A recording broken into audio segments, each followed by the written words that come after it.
This is episode 113 of the Christian Research Journal Reads podcast. Does the Old Testament justify war against civilians?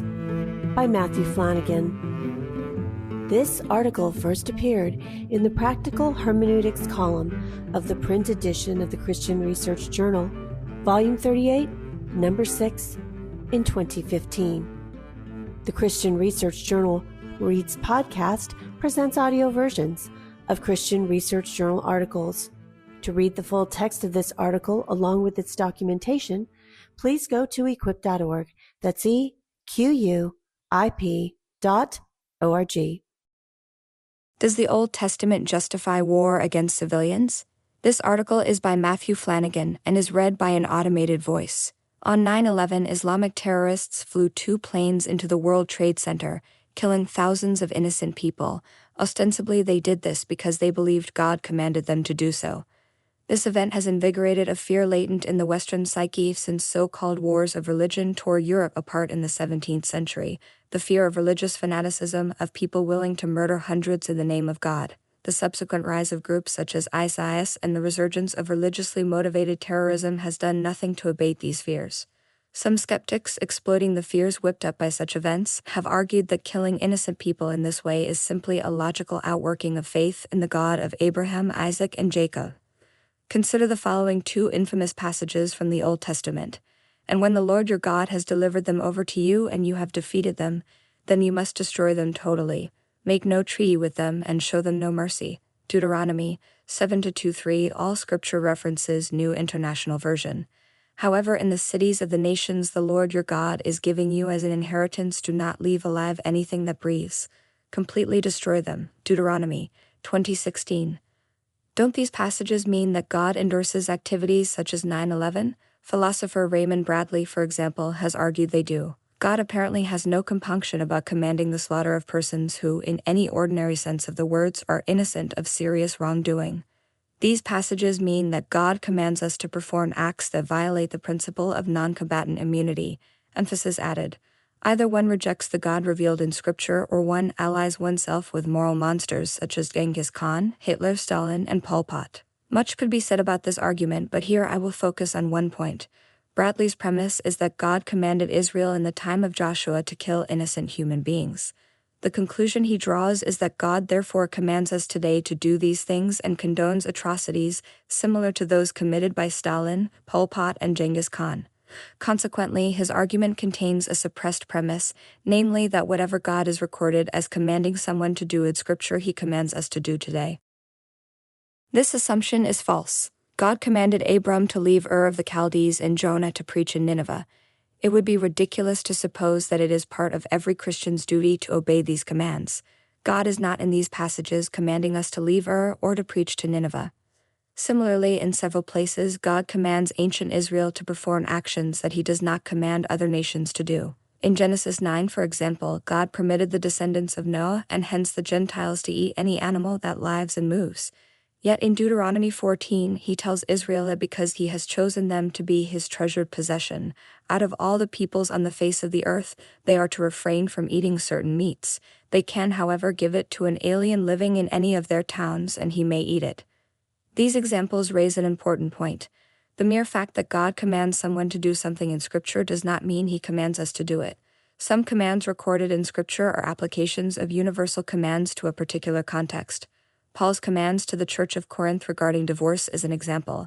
Other commands, however, are not like this. Rather, they may be occasional commands for particular people at particular times, or commands given to Israel by virtue of their special status and vocation. An examination of the commands God gave to Joshua suggests that they fall into the latter category, which is to say that they are not an application of a universal command for a particular context. 2 features of the text suggest this.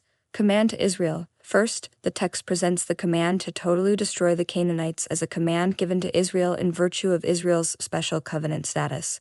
Consider the context of Deuteronomy 7-3. For you are a people holy to the Lord your God. The Lord your God has chosen you out of all the peoples on the face of the earth to be his people, his treasured possession. The Lord did not set his affection on you and choose you because you were more numerous than other peoples, for you were the fewest of all peoples.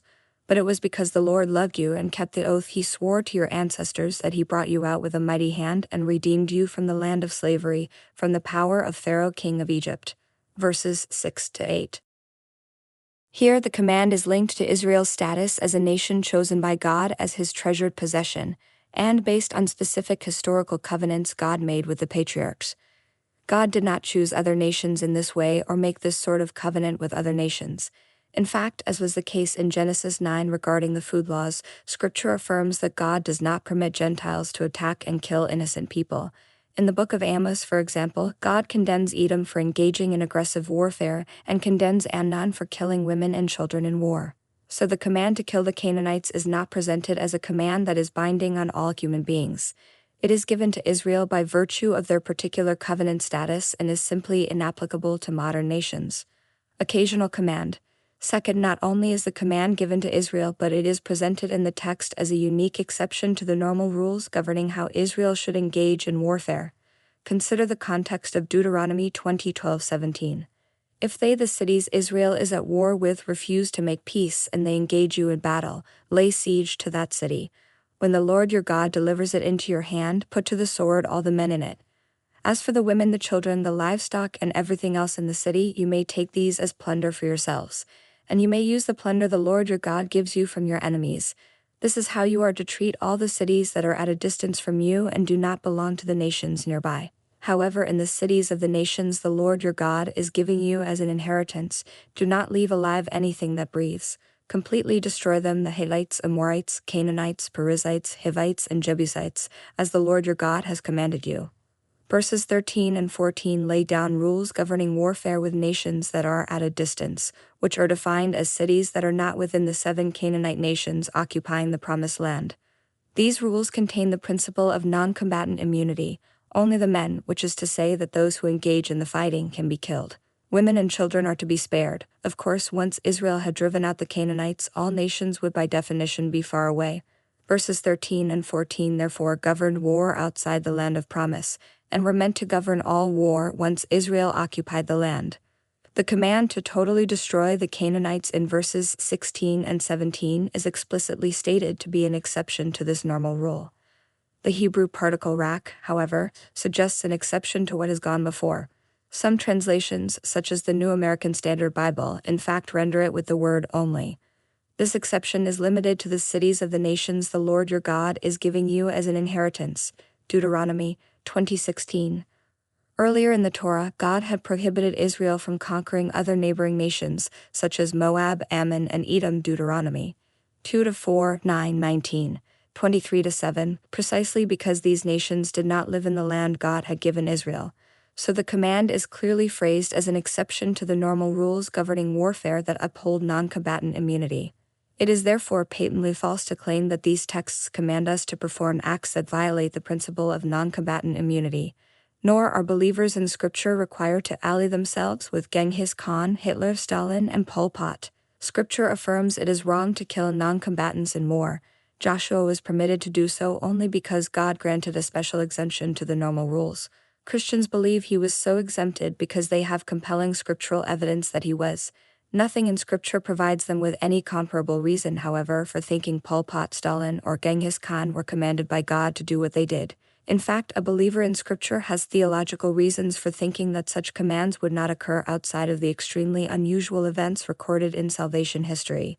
Therefore, they could accept that killing the innocent is, for practical purposes, absolutely wrong. The God of Abraham, Isaac, and Jacob as revealed in Scripture therefore does not command or endorse contemporary terrorism or aggressive war. Matthew Flannagan. Thank you for listening to another episode from the Christian Research Journal Reads podcast, which provides audio articles of Christian Research Journal articles.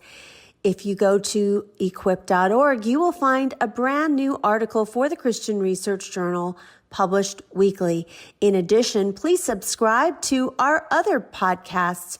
Wherever you find your favorite podcasts, you will find the Christian Research Journal Reads podcast, the Postmodern Realities podcast, which features interviews with Christian Research Journal authors, our flagship podcast, the Bible Answer Man broadcast, and the Hank Unplugged podcast, where CRI President Hank Hanegraaff takes you out of the studio and into his study to engage in in-depth, free-flowing, essential Christian conversations on critical issues with some of the most interesting and informative people on the planet. At equip.org, you will also find a lot of resources to equip you, including many thousands of Christian Research Journal articles. That's equip.org.